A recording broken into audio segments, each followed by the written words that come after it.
কি যেন মনে হলো আমি ফ্রিজটা উঠেছিলাম। ফ্রিজ উঠানোর পরে দেখতেছি মা ভেতর মুখ বাঁধা। সাদ স্বীকার করে সে তার মাকে হত্যা করে।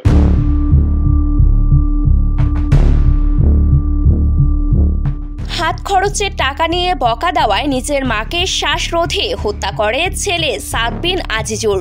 এরপর মরদেহ ঘরের ডিপ ফ্রিজে রেখে ডাকাতির ঘটনা সাজায়। এমন চাঞ্চল্যকর ঘটনায় 2 দিন আগেও দেশজুড়ে নানান আলোচনা সমালোচনার শিকার হয়েছেন সাদ। এই নির্মম খুনের ঘটনায় পুলিশ ও র্যাব মাঠে নামে খুনের তদন্তে।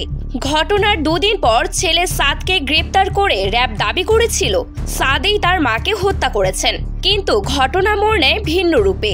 পুলিশ বলছে সাদ নয়, তার মা সালমাকে হত্যা করেছেন তাদের বাসার ভাড়াটিয়া এক নারীসহ 3 জন। কি কারণে র্যাব এবং পুলিশের কাছ থেকে এমন ভিন্ন তথ্য আসছে, এ নিয়ে এখন শুরু হয়েছে সর্বত্র প্রশ্ন। অভিযোগের তীর ছোড়া হচ্ছে র্যাবের দিকে।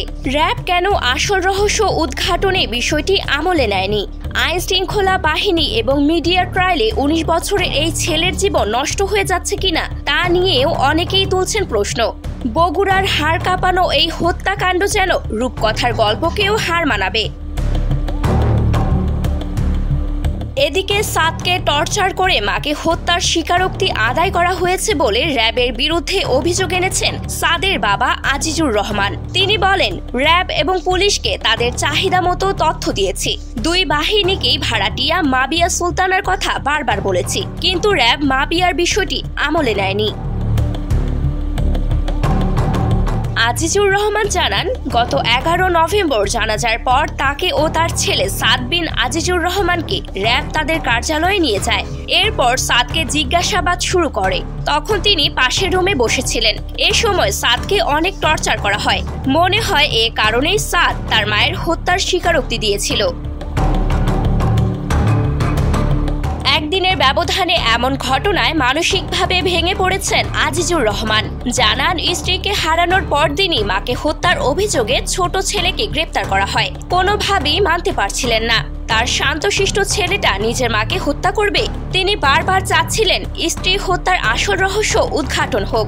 এদিকে পুলিশ প্রাথমিকভাবে এই হত্যাকাণ্ডে সাদের কোনো সম্পৃক্ততা পায়নি। রাষ্ট্রের দায়িত্বশীল একটা বাহিনী এমন কাজ করবে কখনো আশা করিনি। র্যাব প্রসঙ্গে এ কথা বলেন সাদের বাবা আজিজুর রহমান। তাহলে এর দায়ভার কে নিবে? প্রশ্ন রয়েই গেল জনমনে।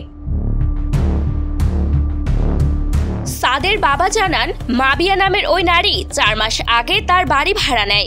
শুরু থেকেই মাবিয়ার আচরণ সন্দেহজনক হওয়ায় মাবিয়াকে বাড়ি ছেড়ে দেওয়ার জন্য বলেছিলেন। মাবিয়া সময় চেয়েছিল। এরই মধ্যে একদিন তার স্ত্রীর সঙ্গে মাবিয়ার ঝগড়া হয়। সে সময় তার স্ত্রী মাবিয়াকে বলেছিলেন, আপনি চলে যান, আপনার ভাড়া দেয়া লাগবে না। পরবর্তীতে মাবিয়া তার স্ত্রীকে জোর করে বের করে দিতে পারবে না বলেও হুমকি দেয়। আজিজুর রহমান বলেন, হত্যাকাণ্ডের 2 দিন আগেও আমার স্ত্রী আমাকে বলেছিল, তুমি ওকে বের করে দাও, সে যে কোনো অঘটন ঘটাতে পারে। আমি তাকে বের করে দেওয়ার উদ্যোগও নিয়েছিলাম, কিন্তু তার আগেই এই ঘটনা ঘটে গেল। এ ঘটনায় ছেলের ও তার ব্যাপক সম্মান ক্ষুণ্ণ হয়েছে। তারা সামাজিকভাবে হেয় হয়েছেন জানিয়ে আজিজুর রহমান জানান, র্যাব যখন সংবাদ সম্মেলন করে জানান সাদ তার মাকে হত্যার কথা স্বীকার করেছে, তখন তারা খুব অবাক হয়েছেন। তার ছেলের মানসিক অবস্থা এখন কি, একমাত্র সেই বলতে পারবে।